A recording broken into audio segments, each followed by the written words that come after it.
হাতটা একটু নাড়া দেন। মাশাআল্লাহ মাশাআল্লাহ, নারায়ে তাকবীর, দ্বীন ইসলাম। মাশাআল্লাহ, সবাই সুযোগ আছেন, মনোযোগের সাথে আলোচনা শুনতে হবে। এই যে সূরা বুরুজ আল্লাহ কখন নাজিল করলেন?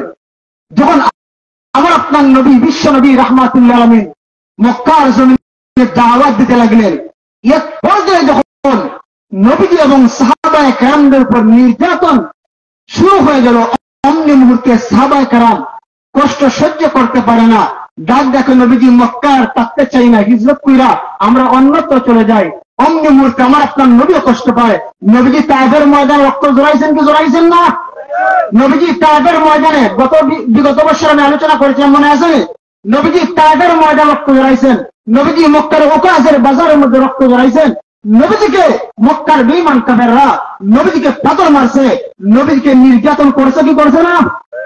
যেই মাত্র নির্যাতনের শেষ সীমায় পৌঁছে গেল, যখন মানুষেরা এই যে নির্যাতন সহ্য করতে না পারিয়া, আমরা বলি যে যদি কেউ কারোর উপর জুলুম করে, পীর যদি দেয়ালের লগে লেগে যায়, তখন সে জীবন বাজি রেখে হইলে মোকাবেলা করে কি করে না? করে। সাহাবা কেরাম ডাক দেখে নবীজি মক্কায় আর থাকতে চাই না, নির্যাতন সহ্য করার মতো না, নবীকে হিজরত করতে চাই।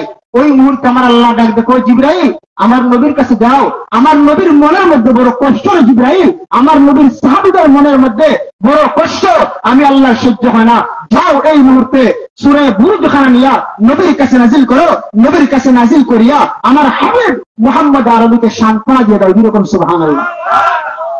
এই সূরা বুরুজ আল্লাহ নাজিল করে সান্ত্বনা কিভাবে দিলেন? আল্লাহ শুরুতে 4টা কসম খাইলেন। কসম খাইয়া আল্লাহ এমন একটা ঘটনা জানাইয়া দিলেন, যে ঘটনা জানাইয়া দিয়ে আল্লাহ এই কথা নবীজিকে জানাই দিলেন, ওগো নবীজি, আপনি যে কষ্ট করতে আছেন, আপনার সাহাবীরা দ্বীনের উপর টিকতে গিয়া, ইসলামের উপর টিকতে গিয়া যে কষ্ট আর নির্যাতন সহ্য করতে আছে, আপনাদের আগের জমানার দিকে তাকান, আপনি দুনিয়াতে আসার 70 বছর আগের একটা ঘটনা তাকান। ওই সময় এমন একটা আসহাবে উখদুদের ঘটনা ঘটেছে, নবীকে ওই জমানায় একজন বাদশা একজন ছোট্ট বালককে হত্যা করেছে। ওই ঘটনার চেয়ে আপনার ঘটনাগুলো তো আর বড় না। নবীজি সান্ত্বনা পাইছেন কি পাইছেন না? আল্লাহ সান্ত্বনা দিলেন। এই যে সূরা বুরুজের মধ্যে আল্লাহ যে 4খানা কসম করলেন, এবার জানার দরকার আছে না নাই? আল্লাহ সর্বপ্রথম কসম করলেন ওয়াস-সামা'i যাতিল বুরুজ, যাতিল বুরুজ যাতিন নুজুম। আল্লাহ বলেন তারকা কচ্ছিত আকাশের কসম। বলেন তো আসমানের মধ্যে তারকা আছে না নাই? আরো যেরকম আছে না নাই? যখন রাত্রি হয়ে যায় আকাশের দিকে তাকাইলে সুন্দর লাগে কি লাগে না? আল্লাহ রাব্বুল আলামিন সূরা সাফফাতের মধ্যে বলেন ইন্না যায়্যানাস সামাআদ দুনিয়া বিজিনাতিল কাওয়াকিব। আল্লাহ বলেন আমি আল্লাহ আসমানের মধ্যে, সামাউদ দুনিয়া মানে হলো দুনিয়া, আসমান মানে প্রথম আসমান। আল্লাহ বলেন আমি আল্লাহ আসমানের মধ্যে তারকা দিয়া আসমানটারে সুন্দর করলাম, সুসজ্জিত করলাম। যেরকম সুবহানাল্লাহ। আসমানকে সুসজ্জিত করার ক্ষমতা কার? আল্লাহ। আমরা বলি কোন মানুষের করার ক্ষমতা আছে না? নাই, একমাত্র সেই ক্ষমতা আমার আল্লাহ। আল্লাহ বলেন ওয়াস-সামা'i যাতিল বুরুজ আর যাতিন নুজুম। এই যে আল্লাহ বলেন তারকা কচ্ছিত আকাশের কসম, আল্লাহ ওই জায়গার মধ্যে এই সূরার নাম সূরা বুরুজ না দিয়া নুজুম অর্থ দিতে পারতেন। নুজুমের অর্থ হল তারকা, আর বুরুজের অর্থ হল তারকা। বুরুজ মানে হলো বড় তারকা। আসমানের মধ্যে ছোট আর বড় তারকা আছে না নাই? ছোট বড় তারকা আছে, বড় তারকা গুলাকে বুরুজ বলা হয়। এরপর আল্লাহ রাব্বুল আলামিন বলেন ওয়াস-সামা'i যাতিল বুরুজ ওয়াল ইয়াউমিল মাউউদ। আল্লাহ 2 নম্বরে কসম করলেন কিয়ামতের দিনের, প্রতি দিবসের। বলেন তো কিয়ামতের ময়দান আমাদেরকে দণ্ডায়মান হওয়া লাগবে কি লাগবে না? আল্লাহ কিয়ামতের দিনের কসম খাইয়া দুনিয়ার মানুষদেরকে জানাইয়া দে, ও দুনিয়ার মানুষেরা, তোমরা কিয়ামতের দিনে ভয় করো, যে কিয়ামতের দিনে, যে কিয়ামতের কঠিন ময়দানে আমি আল্লাহর কাঠগড়ায় তোমাদেরকে হিসাব দিতে হবে। ও দুনিয়ার মানুষেরা, ও আমার বান্দা বান্দীরা, দুনিয়ার মধ্যে গুনাহ করো, একটাবার চিন্তা করো না কিয়ামতের কঠিন ময়দানে আমি আল্লাহর দরবার কি জবাব দিবা। বান্দা একটাবার তুমি চিন্তা করো না। আল্লাহ ডাক দেখো ওয়াল ইয়াউমিল মাউউদ, প্রতিশ্রুতি দিবসের কসম, কিয়ামত দিবসের কসম। এরপর আল্লাহ বলেন ওয়া শাহিদু ওয়া মাশহুদ, আল্লাহ বলেন শাহিদের কসম, মাশহুদের কসম। কোন কোন মুফাসসির বলেছেন শাহিদ মানে হলো জুমার দিন আর মাশহুদ মানে হলো আরাফার দিন। আবার শাহিদের এক অর্থ হলো সাক্ষী। বলেন তো কি সাক্ষী? এই কিয়ামতের কঠিন ময়দানে আমি আমার বিরুদ্ধে সাক্ষ্য দিব, আমি আমার বিরুদ্ধে সাক্ষ্য দিব যে আমার কসম, আমার হাত পা, আমার শরীর আমার বিরুদ্ধে সাক্ষ্য দিবে। আমি হাত দ্বারা যে চুরি করেছি, আমার হাত হাসরের ময়দানে, কিয়ামতের কঠিন ময়দানে সাক্ষ্য দিবে কি দিবে না? আরো দিবেন সাক্ষ্য দিবে কি দিবে না? এই জন্য গুনাহ করতে হলে একটাবার লক্ষ্য করবেন, চিন্তা করবেন, আমার হাতটা, আমার শরীর, আমার কসমটা আমি যেগুলা নিয়ে বড়াই করি, আমার বিশাল বড় দেহ নিয়ে বড়াই করি, আমার বড়িরা, আমার হাতগুলা আমার বিরুদ্ধে কিয়ামতের কঠিন ময়দানে সাক্ষ্য দিবে আল্লাহ তোমার বান্দা দুনিয়ার জমিনে এই হাত দ্বারা চুরি করেছে, এই হাত দ্বারা গুনাহ কাজ করেছে। এরপর শাহিদের এক নম্বর ব্যাখ্যা হলো কিয়ামতের কঠিন ময়দানে আমি আমার বিরুদ্ধে সাক্ষ্য হয়ে যাব। দুই নম্বর ব্যাখ্যা হলো কিয়ামতের কঠিন ময়দানে, বাবারা লক্ষ্য করে আলোচনা শুনবেন, কিয়ামতের কঠিন ময়দানে নবীজি আমাদের বিরুদ্ধে সাক্ষ্য দিবেন। যে নবীজি উম্মতের জন্য তো মায়া, নবীজি নিজ উম্মতের বিরুদ্ধে যে উম্মত গুনার কাজ করেছে, উম্মতের বিরুদ্ধে নবীজি কিয়ামতের কঠিন ময়দানে সাক্ষী হয়ে যাবেন। আল্লাহ বলেন ইয়া আইয়ুহান নাবিয়্যু ইন্না আরসালনাকা শাহিদা, নবী গো আমি আল্লাহ আপনাকে শাহিদ বানাইছি, সাক্ষী বানাইছি। এরপর 3 নম্বরে আল্লাহ নিজেই আমাদের বিরুদ্ধে সাক্ষ্য দিয়ে দিবেন। আল্লাহ আমাদের বিরুদ্ধে সাক্ষ্য দিবেন। বলেন তো ওই দিন যদি আল্লাহ আমাদের বিরুদ্ধে সাক্ষ্য দিয়ে দেন, বাঁচার কোন উপায় আছে নি? বাঁচার কোন উপায় নাই। আল্লাহ বলেন কাফা বিল্লাহি শাহিদা, কাফাল্লাহু শাহিদা, আল্লাহ আমাদের জন্য, আমাদের সাক্ষীর জন্য আল্লাহ কিয়ামতের কঠিন ময়দান যথেষ্ট হয়ে যাবেন। এই যে কিয়ামতের কঠিন ময়দান কেমন ভয়ানক স্থান হবে, আম্মা জান আয়েশা সিদ্দিকা রাদিয়াল্লাহু আনহা নিজেই বর্ণনা করেন, ডাক দিয়ে বলেন ইয়া রাসূলুল্লাহ, ইয়া হাবিবাল্লাহ, ওগো নবীজি কিয়ামতের কঠিন ময়দান তো হবে বড় ভয়ানক স্থান, বড় কঠিন স্থান গো নবীজি, ইয়া রাসূলুল্লাহ, ইয়া হাবিবাল্লাহ, এই কিয়ামতের কঠিন ময়দানে সব মানুষ থাকবে লেংটা, সব মানুষ থাকবে উলঙ্গ। ওগো নবীজি ওই দিন কি আমি আয়েশা উলঙ্গ থাকবো? নবীজির এক জায়গায় আয়েশা হাত তুলে উলঙ্গ থাকবে। ইয়া রাসূলুল্লাহ, যদি আমি আয়েশাও উলঙ্গ থাকি, আমি তো একজন মহিলা মানুষ, মানুষরা কি কারোর লজ্জাস্থানের দিকে তাকাইবে না? আমার লজ্জাস্থানের দিকে তাকাইবে না? আল্লাহর নবী ডাকবে আয়েশা, ও আয়েশা জেনে রাখো কিয়ামতের কঠিন ময়দান এমন ভয়ানক স্থান হবে আয়েশা, ও আয়েশা সে নিজের পরনে কাপড় আছে কিনা তাও সে নিজে জানবে না, দেখার মতো কোন সুযোগ নাই। আমার পানের ভাইরা, এই কিয়ামতের কঠিন ময়দান কেমন ভয়ানক স্থান। এই সূরার মধ্যে আল্লাহ 4টা কসম খাইয়া, আল্লাহ কিয়ামতের দিনের কসম খায়, কসম খাইয়া আল্লাহ ডাক দেখো ও দুনিয়ার মানুষরা, কিয়ামতের দিনে তুমি নিজের বিরুদ্ধে সাক্ষ্য দিবে, নবীজি তোমাদের বিরুদ্ধে সাক্ষ্য দিবেন। আমি আল্লাহ ওয়া কাফা বিল্লাহি শাহিদা, কাফাল্লাহু শাহিদা, আমি আল্লাহ তোমাদের বিরুদ্ধে সাক্ষ্য দিব। একটাবার কি আল্লাহর ভয় করুন? আমাদের অন্তরে আল্লাহর ভয় নাই। এই জন্য আমার ভাইরা কিয়ামতের দিনে ভয় করবেন তো। এরপর আল্লাহ 4টা কসম হওয়ার পর নবীজিকে একটা ঘটনা জানাইয়া দিলেন, কুতিলা আসহাবুল উখদুদ, আল্লাহ বলেন ধ্বংস হয়েছিল ফরিকা অপহরণকারীরা, ধ্বংস হয়েছিল অগ্নিকুণ্ডের অধিপতিরা। আমার প্রাণের ভাইয়েরা, আল্লাহ কি ঘটনা জানাইয়া দিলেন? নবীজি দুনিয়াতে আসার 70 বছর আগের ঘটনা। বলেন তো কয় বছর আগের? 70 বছর আগের। নবীজি যখন দুনিয়ায় আসলেন সদ্য মাত্র, ওই জমানা ছিল জাহিলি জমানা। বলেন তো কোন জমানা? জাহিলি জমানা। এরা ছিল মূর্খের জমানা, পর্বতার জমানা। যে জমানার মধ্যে মানুষের কোন দাম ছিল না, মানুষের কোনো দাম ছিল না। আমার প্রাণের ভাইয়া, এমনকি মহিলাদের সামান্য দাম ছিল না। ওই বর্বরতার যুগে যখন নবীজি দুনিয়াতে আসলেন, তাকে দেখেন কোন মানুষের কোন মূল্যায়ন নাই, এমনকি মহিলাদের মূল্যায়ন নাই। অথচ আমাদের সমাজের মধ্যে আমার আপনার নবী আখেরি জমানার পয়গাম্বর, বলেন তো মহিলাদেরকে সম্মান দিয়েছেন কি দিয়েছেন না? মহিলাদেরকে সম্মান দিতে গিয়া আমার আপনার নবী আখেরি জমানার পয়গাম্বর পর্দার বিধান দিয়েছেন। আল্লাহ পর্দার বিধান দিয়েছেন। নবীজি হাদিসের মধ্যে মহিলাদেরকে পর্দার ওয়াজ করেছেন। আমার প্রাণের ভাইয়েরা, ওই জাহিলি জমানা এমন একটা জমানা ছিল যে জমানার মধ্যে মহিলাদের কোনো দাম ছিল না। যখন কোন মহিলার স্বামী মারা যেত, মহিলা বিধবা হয়ে যেত, মহিলার রাস্তার মধ্যে নিয়া বান দিয়া গাছের মধ্যে বান দিয়া রাস্তার মধ্যে রাখা হতো। আর রাস্তা দিয়ে যখন বাণিজ্যিক লোকেরা, ব্যবসায়ী লোকেরা যাইতো, তারা ছাগলের লেখাছাড়া দিয়া ওই মহিলার উপর ঢিল মারতো আর বলতো, কপাল করা মহিলা, তোর স্বামীটা মারা গেল, তোর কপালটা বড় খারাপ, এরকম ভাবে বলতো। আমার পাড়ার ভাইরা, মহিলাদের কোনো দাম ছিল না। ওই একটা মহিলাকে স্বামী মারা গেলে 1 বছর ঘরের মধ্যে বন্দি করে রাখা হতো। যেরকম নাউজুবিল্লাহ। আমার পাড়ার ভাইরা, এমন একটা মুহূর্ত আমার আপনার নবী বিশ্ব নবী রাহমাতুল্লাহ আলাইহি সারা দুনিয়ার মানুষের বিরুদ্ধে ভাষণ দিলেন। আমার দুনিয়ার মানুষেরা আদ-দুনিয়া কুল্লুহা মাতা। আল্লাহ নবী, বিশ্ব নবী সারা দুনিয়ার মানুষের বিরুদ্ধে ভাষণ দিলেন। ও দুনিয়ার মানুষেরা, দুনিয়ার সব বলাই সম্পদ হতে পারে, তোমরা জানোনি ওয়া খায়রু মাতা'আদ দুনিয়া আল মারআতুস সালিহা। দুনিয়ার উত্তম সম্পদ কি তোমরা জানোনি? ও জাহিলি জামানার মানুষেরা, দুনিয়ার সর্বোত্তম সম্পদ হলো একজন নেককার নারী। যেরকম আলহামদুলিল্লাহ। আমার পানের ভাইয়েরা, আল্লাহ বলেন কুতিলা আসহাবুল উখদুদ, ধ্বংস হয়েছে অগ্নিকুণ্ডের অধিপতিরা। আমার পানের ভাইয়েরা, ওই জায়গার মধ্যে আমার আল্লাহ, আমার আপনার নবী বিশ্ব নবী রাহমাতুল্লাহ আলামিন যখন মক্কার বেঈমানদের নির্যাতন সহ্য করতে পারে না, আমার আপনার নবী বিশ্ব নবী মনের মধ্যে কষ্ট পায়। আমার আল্লাহ ডাক দেখো, নবী গো, আপনি মনের মধ্যে কষ্ট নেবেন না।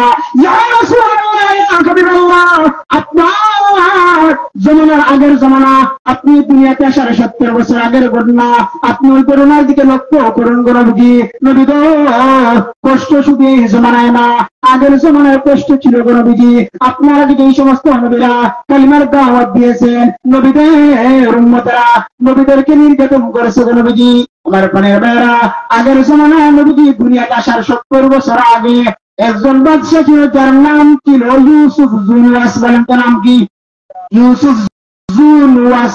ইউসুফ জুনওয়াস। আমার পানের ভাইয়েরা, ওই বাদশাহ জাদুগির লালন করতো। এই জমানায় আমরা দেশ বাদশারা গুন্ডা ভান্ডা লালন করে যাতে তাদেরকে নিরাপত্তা দেওয়ার জন্য। কিন্তু আগেকার জমানায় বাদশাহ জাদুঘরদেরকে লালন করতো, জাদুঘররা তাদেরকে ভবিষ্যৎ বলতো, সেই অনুযায়ী তারা চলতো। আমার পানের ভাইয়েরা, ইউসুফ জুনওয়াস একজন প্রতাপশালী জালেম বাদশা ছিল। ইউসুফ জুনওয়াস তার জাদুঘরের মাধ্যমে ভবিষ্যৎ শুনিয়া শুনিয়া রাষ্ট্র চালাইতে থাকে। বড় খারাপ বাদশা ছিল, বড় জালেম বাদশা ছিল। যখন তার জাদুগির বুড়া হয়ে যায়, এবার ডাল দেখো বাদশা ইউসুফ জুনওয়াস, আমি যদি এখন মারা যাই, তোমার ভবিষ্যৎ কে বলবো? তোমার রাষ্ট্র থেকে একজন বিলিয়ন 12 জন ছাত্র দিয়া দাও, আমি তার জাদু শিখাইব। আমার ইন্তেকালের পর সে আপনাকে ভবিষ্যৎ বলবে, আর ওই অনুযায়ী আপনি চলবেন, আপনার কোনো সমস্যা হবে না, আপনার নিরাপত্তা ঠিক হয়ে যাবে। অমনি মুহূর্তে বাদশাহ ইউসুফ জুনওয়াস একজন বিলিয়ন ছাত্র বাছাই করছে, যার নাম হলো আব্দুল্লাহ ইবনে তামির রাহমাতুল্লাহ আলাইহি। যখন সুবহানাল্লাহ, আব্দুল্লাহ ইবনে তামির রাহমাতুল্লাহ আলাইহি ঘটনা বানানো ঘটনা না, যে ঘটনা কোরআনের মধ্যে বর্ণনা করেছেন, আবার মুসলিম শরীফের মধ্যে ইমাম মুসলিম রাহমাতুল্লাহ আলাইহি বর্ণনা করেছেন। আব্দুল্লাহ ইবনে তামির সূত্র হলো কেন হলো জাদুবিদ্যা অর্জন করার জন্য। বলেন তো জাদুবিদ্যা অর্জন করা হালাল না হারাম? হারাম। বলেন তো হালাল না হারাম? হারাম। জাদুবিদ্যা অর্জন করা হারাম। আমার পানের ভাইরা, আমরা সমাজে কিছু কিছু মেসাল আছে, কবিরাজি করে, যে জাদু করে কি করে না, এইগুলো সম্পূর্ণ হারাম। এইরকম জাদুঘরদের সামনে কখনো যাইবেন না। আমার পানের ভাইরা, বাদশাহ ইউসুফ জুনওয়াস একজন সূত্র বালককে বাছাই করলো জাদুবিদ্যা অর্জন করাবে। এবারে সূত্র বালক আব্দুল্লাহ ইবনে তামির রাহমাতুল্লাহ আলাইহি ওই বিদ্যা জাদুঘরের দরবারের মধ্যে যায় জাদুবিদ্যার ইলম অর্জন করার জন্য। দিয়ে কোন নাউজুবিল্লাহ। আমার পানের ভাইরা, আব্দুল্লাহ ইবনে তামির রাহমাতুল্লাহ আলাইহি ওই জাদুঘরের বাড়িতে গিয়ে জাদুবিদ্যা অর্জন করে প্রতিদিন বাড়িতে আর জাদুবিদ্যা অর্জন করার জন্য যায়। একদিন যাওয়ার পথে টাকা দেখে একজন আলেমের বাড়ি দেখা যায়। সুবহানাল্লাহ। আমার পানের ভাইরা, যে মাত্র আলেমের বাড়ি দেখলো, আব্দুল্লাহ ইবনে তামির টাকা দেখে আলেমেরা মানুষদেরকে ওয়াজ করে নসিহত করে। আব্দুল্লাহ ইবনে তামির যদিও বাদশার পক্ষ থেকে জাদুবিদ্যা অর্জন করে, কিন্তু ওইগুলো আসে কখনো মেনে নিতে পারে না। বাদশার চাপে পড়িয়া ওইগুলো আসে জাদুবিদ্যা অর্জন করতে থাকে। আমার পানের ভাইরা, এবার আলেমের দরবার চলে যায়, ডাক ডাকে, হুজুর অবু আপনি যে নসিহত করেন, আপনার নসিহত গুলো আমার কলিজার মধ্যে আঘাত করে গো হুজুর। এবার খ্রিস্টান আলেম ডাক দেখো, বাবা তুমি করে যাও, আমি ওই জায়গার মধ্যে বাদশাহ ইউসুফ জুনওয়াসের জাদুঘরের মধ্যে তার বাড়ির কাছে গিয়া আমি জাদুবিদ্যা অর্জন করি। ওই আলেম ডাক দেখো, বাবা রে জাদুবিদ্যা অর্জন করা হারাম। তামের একটা কাজ করো, তুমি এই মুহূর্তে কালিমা পড়ে নাও, লা ইলাহা ইল্লাল্লাহু ঈসা রুহুল্লাহ, ঈসা আলাইহিস সালামের আনিত ধর্ম গ্রহণ করে নাও। যখন সুবহানাল্লাহ। আব্দুল্লাহ ইবনে তামের রাহমাতুল্লাহ আলাইহি সাথে সাথে কালিমা পড়ে মুসলমান হয়ে যায়। আমার ভাই এবার যে কালিমা পড়েছে ওই আলমদার তুমি যে কালিমা পড়ে মুসলমান হয়ে গেছো, ঈসা নবীর ধর্ম গ্রহণ করছো, এখন তোমার উপর নির্যাতন আসবে রে বাবা। যদি তুমি বাদশার দরবারে যাও, বাদশা যদি জানতে পারো তোমার জিন্দা রাখবে, তোমাকে হত্যা করে ফেলবে। আমার পানি এবারা অমনি মুহূর্তে আব্দুল্লাহ ইবনে তামের যে মাত্র আলেমের দরবারে যায়, আলেম ডাক দেখো, বাবা রে আমার দরবার প্রতিদিন আসবা, এখন তুমি মুসলমান হয়ে গেছো, দিনে এলিম শিক্ষা করা ফরজ হয়ে গেছে। যেরকম ঠিক কিনা? দিনে এলিম শিক্ষা করা ফরজ হয়ে গেছে। আমার দরবার আসবো, আমি তোমার আইলাম শিক্ষা দিব, তোমার মাসলা মাসাইল শিক্ষা দিব। আব্দুল্লাহ ইবনে তামের এবার আলেমের দরবারের মধ্যে যায়, আলেম ডাক দেখো, বাবা রে আমি যে তোমার এই কালিমা পড়াইছি, বাদশাহের সামনে কখনো আমার নামটা উল্লেখ করবা না, বাদশাহ আমার হত্যা করে ফেলবে। আমার পানের বাইরা অমনি মুহূর্তে আব্দুল্লাহ ইবনে তামের রাহমাতুল্লাহ আলাইহি মাত্র ছোট্ট বালক আলেমের দরবার থেকে এবার তার উস্তাদ জাদুঘরের দরবারের মধ্যে গিয়ে জাদুবিদ্যা অর্জন করে। এরকম ভাবে প্রতিদিন যায় আর আসে। যেই মাত্র বাড়ি থেকে আলেমের দরবারে যায়, জাদুঘরের দরবারে যাইতে লেট হয় কি হয় না? লেট হওয়ার তো কথা। আমার পানের বাইরা অন্য মুহূর্তে বাড়িতে যাইতে লেট হয়ে যায়, মা তারে মারে। আমার পানের বাইরা যখন আলেমের দরবার থেকে বাড়িতে আসে, বাড়িতে আসার পর যখন আলেমের দরবার ইলম অর্জন করার জন্য যায়, লেট হয়ে যায়, আলেম মারে, ওই যে জাদুঘরে তারে মারে। এমনি মুহূর্তে ওই আব্দুল্লাহ ইবনে তামের ডাক দেখো, হুজুর আমার মা বাবা আমারে মারে, জাদুঘর আমারে মারে, এখন আমি কি করবো হুজুর? অমনি মুহূর্তে ওই আলেম ডাক দেখো, বাবা রে তুমি সহ্য করে নিতে হবে, যেহেতু ইলম অর্জন করতে আসো, যেহেতু কলিমা পড়ে মুসলমান হয়ে গেছো, কষ্ট আসবে, নির্যাতন আসবে, সহ্য করে নিতে হবে। যেরকম ঠিক কিনা? এই জন্য আমার মুসলমানরা ইসলামের উপর টিকে থাকতে গিয়ে যদি কখনো আমাদের তরু তাজা রক্ত দিতে হয়, জীবন দিতে হয়, দিতে পারবেন ইনশাআল্লাহ। ইসলামের জন্য, কোরআনের জন্য আমার জীবনটা কুরবান করে দিব। আব্দুল্লাহ ইবনে তামের রাহমাতুল্লাহ আলাইহি এই মাত্র এরকম যাতায়াত করে একদিন যাতায়াতের অবস্থা তাকায় দেখে রাস্তার মধ্যে বিশাল বড় একটা পানি দেখা যায়, ভয়ঙ্কর পানি, যেরকম নাউজুবিল্লাহ, বিশাল বড় ভয়ঙ্কর পানি মানুষের দিকে হাওয়া করে যায়। তাফসীরের কিতাবের মধ্যে কেউ কেউ লিখেছেন অজগর সাপ, আবার কেউ লিখেছেন যে সিংহ, মানে লেখা হয়েছে দাব্বা, মানে বিশাল বড় একটা পানি। আমার পানের বাইরা অন্য মুহূর্তে আব্দুল্লাহ ইবনে তামের রাহমাতুল্লাহ আলাইহি এই মাত্র বিশাল বড় পানির সামনে যায়, তার রাস্তাটা কিন্তু আটকাইছে না। আব্দুল্লাহ ইবনে তামের বাড়ির মধ্যে যাবে, অন্য মুহূর্তে মানুষেরা দৌড়াদৌড়ি করতে আছে। আব্দুল্লাহ ইবনে তামের চিন্তা করো, এই যে বিশাল বড় একটা সাপ, অথবা বিশাল বড় একটা সিংহ, যখন তো আমি দুদুল্যমান আছি, আমি যে ইলম অর্জন করতে আসি, ওইদিকে জাদুবিদ্যা অর্জন করি, আবার হুজুরের কাছে যাই, তখন কোনটা সত্য তা তো আমি জানি না। আমি দুদুল্যমান অবস্থা আছি, আমি বড় বিপদের মধ্যে আছি, এখন আমি পরীক্ষা করে নেব। আমার পানের বাইরা ভালো করে রক্ত করবেন। আব্দুল্লাহ ইবনে তামের এবার হাতের মধ্যে একটা কঙ্কর নিয়ে ডাক দেখ, আল্লাহ ও রব্বুল আলামিন, যদি আলেমের ধর্ম অসত্য হয়ে থাকে, তাহলে এই জন্তুর উপর বিশাল বড় একটা পানির উপর এই বড়টা ফেলার সাথে যেন পানিটা নিঃশেষ হয়ে যায়। যেরকম সুবহানাল্লাহ। যেই মাত্র আব্দুল্লাহ ইবনে তামের ছোট্ট একটা কঙ্কির দিয়ে সাপ অথবা সিংহের উপর আঘাত করলেন, সাথে সাথে সিংহটা মারা গেল। যেরকম সুবহানাল্লাহ। আমার পানের বাইরা আব্দুল্লাহ ইবনে তামের এবার বুঝতে পারলো আলেমের দরবার সত্য। আমার পানের বাইরা এবার মানুষের যার বাড়ির মধ্যে চলে যায়, যার যার বাড়ির মধ্যে চলে যায়, ওইদিকে আব্দুল্লাহ ইবনে তামের হুজুরের দরবারে চলে যায়। ডাক দেখো, হুজুর এরকম ঘটনা ঘটছে, এখন আমি কি করবো? হুজুর ডাক দেখো, বাবা তুমি ছোট্ট সন্তান, এখন তো তোমার মাধ্যমে এমন বড় একটা আচানক ঘটনা ঘটে গেল, এখন তো তোমার নির্যাতন আসবে বাবা, সহ্য করে নিতে হবে। ও তামের বাদশার সামনে কখনো যদি কোনদিন তুমি বাদশার সামনে পড়ো, আমার কথা বলবা না, আমি যে তোমার কালিমা পড়াইছি এই কথাটা কখনো কিন্তু বলবা না। আমার পানের বাইরা ওইদিকে মানুষেরা দৌড়াই আব্দুল্লাহ ইবনে তামের কাছে, বেলা বড় বেলা খবর আলি পারে। এরকম যদি আমরা সময় কোনো মানুষ অলৌকিক ঘটনা দেখায়, মানুষ দৌড়ে যাইব না, যাইতো নয়, মানুষ দৌড়ে যাইব। আমার পানের বাইরা আব্দুল্লাহ তামের পক্ষ থেকে অলৌকিক ঘটনা দেখার পর এবার মানুষেরা ছুটিয়া দৌড়ে আসে, ডাক দিতে বাবা রে আমার মাথা না কাটাইয়া দাও, মাথা কাটাইয়া দে, মাথা বেঁধে চলে যায়, যে যে রোগের জন্য আসে রোগ থেকে আল্লাহ শিফা দিয়ে দেয়। আব্দুল্লাহ ইবনে তামের ডাক দিতে ভাই শিফা দেওয়ার মালিক আমি না, শিফা দেওয়ার মালিককে বলেন তো, রোগ থেকে শিফা দেওয়ার মালিককে দিবে কোন? আব্দুল্লাহ ইবনে তামের ডাক দেখুন, রোগ থেকে শিফা দেওয়ার মালিক আমি না, আমার আল্লাহ রোগ থেকে শিফা দিয়ে দে, আমি শুধু ওসিলা করি আমার পানের বাইরা মানুষেরা ভালো হয়ে যায়। ওইদিকে বাদশাহ একজন মন্ত্রী ছিল, অন্ধ মন্ত্রী, যে বেটায় চুপকে দেখে না। বলেন তো যে মানুষ অন্ধ তার চুপ দিয়ে দেখার ইচ্ছা আছে না নাই?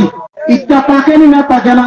বাচ্চার একজন মন্ত্রী তার চুক্কু অন্ধ, মন্ত্রী ডাক দেখে হায় রেখায় ছোট্ট ভালো করে মানুষের চুক্কু ভালো করে দে, হায় রেখায় আমি মন্ত্রী হইলাম, আমার তো টাকার কোনো অভাব নাই, আমার টাকা পয়সার কোনো অভাব নাই, আমি জীবনে কখনো আমার চুক্কু দিয়া রাজপ্রাসাদের চেয়ারটা পর্যন্ত দেখলাম না, না হতে পারে না। যাও এই ছোট্ট আলোকে আমার দরবারে হাজির করো। সেই মাত্র হাজির করা হলো, ডাক দেখে বাবা ও আব্দুল্লাহ ইবনে তামের তোমার মধ্যে খামাই আছে, আমার টুকুরা ভালো করে দিতে পারবানি? আব্দুল্লাহ ইবনে তামের ডাক দেখে ভালো করার ক্ষমতা আমার নাই, যেরকম সুবহানাল্লাহ, ভালো করার ক্ষমতা আমার নাই, আমার আল্লাহ চাইলে ভালো করে দিতে পারেন। ও মন্ত্রী যদি চুক্কুটা ভালো হয়ে যায় শর্ত হলো কালিমা পড়তে হবে, যেরকম সুবহানাল্লাহ। আব্দুল্লাহ ইবনে তামের রহমাতুল্লাহ আলাইহি এবার চুক্কুর মধ্যে হাত দিয়া দেয়, চুক্কুটা বুলাইয়া দেয়, চুক্কুটা ভালো হয়ে যায়, যেরকম সুবহানাল্লাহ। আমার পানের বাইরা এবার মন্ত্রী কালিমা পড়ে মুসলমান হয়ে যায়, ঈসা নবীর ধর্ম গ্রহণ করেছে। বাদশার দরবারে খবর গেছে, ইউসুফ জুলওয়াসের দরবারে তোমার মন্ত্রী তো কালিমা পড়ে মুসলমান হয়ে গেছে। যে মাত্র মন্ত্রী বাদশার দরবারে চলে যায়, বাচ্চা বাদ দেখো বাবা ও মন্ত্রী তুমি তো ছিল অন্ধ, এখন থেকে চৌকে দেখো কেমনে তোমার চক্ষু ভালো হইল, কতই না ডাক্তারি দেখাইলে। এবার মন্ত্রী ডাক দেখো বাদশাহ ছোট্ট সন্তান তোমার যে জাদুবিদ্যা অর্জন করে ওই আব্দুল্লাহ ইবনে তামের আমার চক্ষু ভালো করে দিয়েছে। আমার পানের বাইরা অন্য মুহূর্তে আব্দুল্লাহ ইবনে তামেরকে ডাকা হলো, ও বাবা তুমি কেমনে ভালো করে দাও?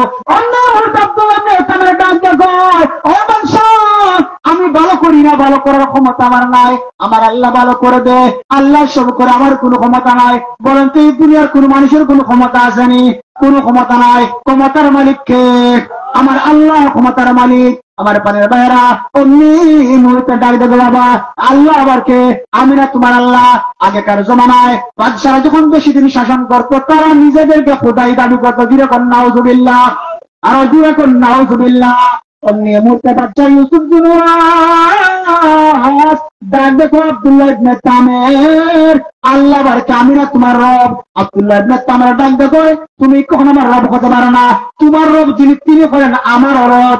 আমার প্রাণের ভাইরা এবার বাদশাহ ডাক দেখো আব্দুল্লাহ ইবনে তামের তুমি ওই আল্লাহর আল্লাহ মানো, আমার আল্লাহ মানো না,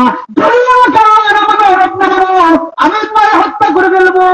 আব্দুল্লাহ ইবনে তামের রহমাতুল্লাহ আলাইহি ডাক দেখো বাদশাহ আমি হত্যা হতে পারি, আমাকে মেরে ফেলতে পারো, কিন্তু ঈমান থেকে একটা মুহূর্তের জন্য পিছপা হতে পারি না। আমার মনে আব্দুল্লাহ ইবনে তামের রহমাতুল্লাহ আলাইহি ঈমান পাওয়ার কেমন? বাদশাহ ডাক করে আমার বাহিনীরা ছোট্ট বালক হইয়া আমার খায়, আমার ঘরে থাকে, আমি তার বেতন দেই, এবার সে আমার রব মানে না, যাও তারে হত্যা করো। আমার পানের ভাইরা আব্দুল্লাহ ইবনে তামের হত্যা করার আগে ওইদিকে মন্ত্রী যে অন্ধ মন্ত্রী ছিল তারও হত্যা করছে, ওই আলেমরা হত্যা করছে। সংক্ষেপে বলতে আছি আব্দুল্লাহ ইবনে তামেরকে হত্যা করবে। ডাক দেখো আমার বাহিনীরা এই ছোট্ট সন্তান, এই ছোট্ট সন্তান আমার আল্লাহ মানে না, আমার রব মানে না, তারে সাধারণ ভাবে হত্যা করা যায় না, তার নিয়ে তোমরা একটা উঁচা পাহাড়ের মধ্যে যাও, তারে বুঝাইবা, আর তার বলো আমার যেন খোদা বলে না, যেরকম নাউজুবিল্লাহ। এবার বিশাল বড় বাহিনীরা আব্দুল্লাহ ইবনে তামের রহমাতুল্লাহ আলাইহি নিয়া উঁচু একটা পাহাড়ের মধ্যে গিয়া ডাক দেখো বাবা রে তোমার তো হত্যা করা হবে, তুমি আমাদের বাচ্চাকে রব বলো না, এখন তোমার সময় আছে, তুমি আমাদের বাচ্চাকে রব বলে না। অন্য মুহূর্তে আব্দুল্লাহ ইবনে তামের ডাক দেখো ভাইরা কখনো সম্ভব না, জীবন দিতে পারে, আমার জীবনটা বিলাইয়া দিতে পারি, তবুও ঈমান থেকে পিছপা হবে না, যেরকম সুবহানাল্লাহ। আমার পানের ভাইরা এবার তারা আব্দুল্লাহ ইবনে তামের হত্যা করবে। আমার আল্লাহ কি দেখে না? আল্লাহ কি দেখে না? এই জন্য আল্লাহুল মাওলা ফালাহুল কুল, যে ব্যক্তি আল্লাহ হয়ে যায় সারা পৃথিবী তার হয়ে যায়, যেরকম সুবহানাল্লাহ। আর পরে ভাইরা আব্দুল্লাহ ইবনে তামির ডাক দেয়, আল্লাহ এই মুহূর্তে আমি ঈমানের উপর টিকতে গিয়া আমার উপর কত বড় মুসিবত, আল্লাহ তুমি কি আমাকে বাঁচাইবা না? আল্লাহ দিলেন ভূমিকম্প, বাদশার বাহিনীরা সবাই উল্টে ট্যাং ভেঙে তারা লেপটে গিয়ে মারা গেল। আব্দুল্লাহ ইবনে তামির রাহমাতুল্লাহ আলাইহি এবার বাদশার রাজ দরবারে খাটিয়া খাটিয়া চলে যায়। বাদশাহ ডাকতে করে আব্দুল্লাহ ইবনে তামির তুমি কেমনে আমার বাহিনীগুলো কই গেল? আব্দুল্লাহ ইবনে তামির ডাকতে করে তোমার বাহিনী কই গেল আমি কি বলবো, আমার তোমার আল্লাহ বাঁচাই আনছে। এবার বাচ্চা ডাকতে কয় তার কেমনে মারা গেল না পাহাড়ের মধ্যে নিয়া, ও আমার বাহিনীরা একটা কাজ করো, আব্দুল্লাহ ইবনে তামির নিয়া একটা সাগরের মধ্যে নদীতে চলে যাও, নদীর মধ্যে ওখানে নৌকা ডুবাইয়া দিয়া নৌকা থেকে তাকে ফেলে দিয়া হত্যা করবা, যেরকম নাউযুবিল্লাহ। আমার ভাইয়েরা এই জন্য রাখে আল্লাহ মারেকে, যদি আল্লাহ রাখতে চায় কেউ মারতে পারবো নি, কারো মারার ক্ষমতা আসেনি। আমার ভাইয়েরা ছোট্ট সন্তান 6 থেকে 7 বছর বয়স হবে আব্দুল্লাহ ইবনে তামির রাহমাতুল্লাহ আলাইহি বাদশার বাহিনীরা এবার তারা নৌকা করিয়া লঞ্চে করিয়া সাগরের মধ্যে ওখানে নিয়ে যায় ফেলে দেওয়ার জন্য। আমার আল্লাহ কি দেখে না? এমনি মুহূর্তে আব্দুল্লাহ ইবনে তামির ডাক ডাকয়, ও রব্বুল আলামিন, তারা বাড়ি মারার জন্য সাগরের মধ্যে নিয়ে আসলো। আল্লাহ তুমি তো চাইলে বাঁচাইতে পারো। আমার আল্লাহ দিয়ে দিলেন ঘূর্ণিঝড়, ঘূর্ণিঝড়ের সাথে সাথে নৌকা ডুবিয়া বাদশার সব বাহিনী মারা গেল। আব্দুল্লাহ ইবনে তামির পানির উপর দিয়ে হাঁটিয়া কাটিয়া বাদশার রাজ দরবারে হাজির হয়ে যায়। বাদশা ডাকতে কতই না চেষ্টা করলাম রে বাবা তোমারে মারার জন্য, তোমারে কেন মারতে পারলাম না? আব্দুল্লাহ ইবনে তামির ঈমান পাওয়ার কেমন, এই জন্য আমার পারে বারা যারা আল্লাহর নেককার বান্দা হয়, যারা আল্লাহর খালিস, যাদের মধ্যে তাকওয়া থাকে, যাদের মধ্যে পরহেজগারি থাকে, তারা কখনো দুনিয়ার আরাম আয়েশ চায় না, দুনিয়ার মায়া তার কখনো পারে না, তার এসে মৌলার জন্য সব করতে পারে, যেরকম ঠিক কিনা? আমার বাবা আব্দুল্লাহ ইবনে তামির রাহমাতুল্লাহ আলাইহি ডাক দেখো, বাদশাহ তুমি আমার মারতে পারবা না, আমি যেমনি বলবো তুমি আমার মারতে চাও মারতে পারবা, এছাড়া তোমার পক্ষে আমার মারা সম্ভব না, যেরকম সুবহানাল্লাহ। আমার পানের ভাইরা আল্লাহর নেককার বান্দারা দুনিয়ার মায়ের মধ্যে পড়ে থাকে না, যখন তারা দেখে তাদের মতটা ভালো অবস্থা হবে, শাহাদাতের মত হবে, ওই সময় তারা মৃত্যুবরণ করতে রাজি হয়ে যায়, যেরকম সুবহানাল্লাহ। আমার পানের ভাইরা আব্দুল্লাহ ইবনে তামির ডাক দেখো, বাদশাহ তুমি যদি আমার হত্যা করতে চাও আমার শর্ত করে একটা কাজ করবা, তুমি তো বড় একজন বাদশাহ, পৃথিবীর সব মানুষরে রাষ্ট্রের সব মানুষ একটা মাঠের মধ্যে জমায়েত করবা, জমায়েত করিয়া আমার উপর তুমি তীর নিক্ষেপ করবা, তীর নিক্ষেপ করার পর আমার আল্লাহর নামটা নিবা, বিসমিল্লাহি রাব্বিকা হাযাল গুলাম, এই গুলামের রবের নামে নাম দিয়ে শুরু করলাম, এইভাবে তীর নিক্ষেপ করবেন। যদি আমার রবের নাম নিয়ে আমার উপর তীর মারাও আমি আব্দুল্লাহ ইবনে তামির কিন্তু মারা যাবো। এবার বাদশাহ সব মানুষকে জমায়েত করিয়া এবার একটা মাঠের মধ্যে জমায়েত করিয়া আব্দুল্লাহ ইবনে তামির হত্যা করবে, অমনি মুহূর্তে তীর দিয়া আব্দুল্লাহ ইবনে তামিরের দিকে মারবে। এবার পড়েছে বিসমিল্লাহি বিরাব্বি হাযাল গুলাম, এই রবের মালিকের নামে শুরু করলাম, এই বলে যে মতো তীর নিক্ষেপ করেছে মুহূর্তের মধ্যে আব্দুল্লাহ ইবনে তামিরের কপাল দিয়ে তীর ঢুকিয়া রক্ত বের হইয়া মুহূর্তের মধ্যে আব্দুল্লাহ ইবনে তামির শাহাদাতের পেয়ালা পান করে নিলেন। আমার মনে হয় যেই মাত্র আব্দুল্লাহ ইবনে তামির শহীদ হয়ে গেলেন, শাহাদাতের পেয়ালা পান করলেন, বলেন তো মোটটা ভালো না খারাপ? এই জন্য যারা শাহাদাতের পেয়ালা পান করে তাদের মোটটা কত ভালো। আব্দুল্লাহ ইবনে তামির রাহমাতুল্লাহ আলাইহি শাহাদাত বরণ করলেন। এবার ওই মজলিসের মধ্যে যত মানুষ ছিল তারা ডাক দেখো, আমান্না বিরাব্বি হাযাল গুলাম, এই গুলামের এই বালকের রবের উপর আমরা ঈমান আনয়ন করলাম, এই বালকের রবের উপর আমরা ঈমান আনয়ন করলাম। মুহূর্তের মধ্যে হাজার হাজার মানুষ, লক্ষ লক্ষ মানুষ বাদশা ডাক দিয়ে জমায়েত করছে, মানুষ খবর মনে বেশি হইব।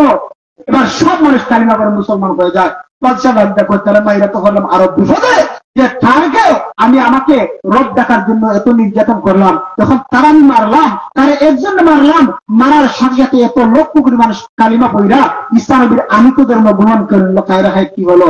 আল্লাহ বলেন কুতিলা আসহাবুল উখদুদ, ধ্বংস হয়েছে পরীক্ষা খননকারীরা, যারা অগ্নিকুণ্ড খনন করছিল, অগ্নিকুণ্ড তারা ধ্বংস হয়েছে। আমার আল্লাহ তাদের ধ্বংস অনিবার্য করে দিয়েছে।